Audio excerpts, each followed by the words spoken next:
So I'll put in my definition of a date, which is a romantic If you're appointment. using a dictionary, you're losing. Okay, if you're using a dictionary, you're accurate. If you look at the fundamentals of a date, you might put a shirt on, a nice shirt. And if I'm wearing like a shirt and slacks, it's a date. But if we're going to the cinema, So if you wear a shirt with your mother, is that going on a date with your mother? I don't think so. no, but like, It's a romantic appointment or engagement.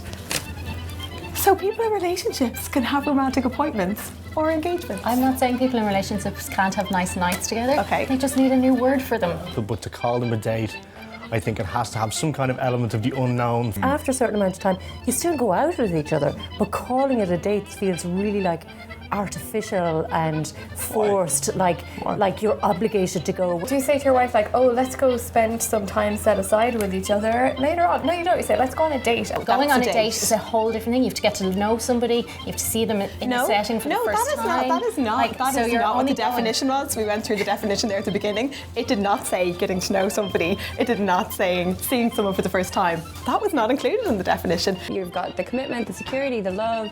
You found someone that you want to be with together, and you also want to have dates. Like, you can't have it both ways. Dates are for people who are single, and not for people in relationships. And you can have it both ways. single people get loads of things. Single people, like someone like me, I've been in a relationship for 6 years. I never got Tinder. Like, you know, like, Why should there be a monopoly for single people on the word date? Because, you know, if you're texting somebody about how many toilet rolls you need to bring home, then you kind of need a little bit of lightness in your relationship and a bit of crack. If you've both got busy lives, say for example, it's something to look forward to, is it not? So for example, Yeah, but I don't call it a date. I think that's the difference. I just wouldn't call it a date. You wouldn't call it a date. That's but weird. It's still a date. It's like, do you want to go on a date, it's still a husband? date. No, don't be weird. Stop calling it a date. And I think if you don't think it's a special event, that's kind of sad, because then you're missing out on these, like, fancy date nights. But every second I spend with my wife is special. I would listen to this. you're wrong. Yeah, so it's a date. No, it's There an you go, appointment. I think Susan's agreeing with me. Couples can can't go go on on dates.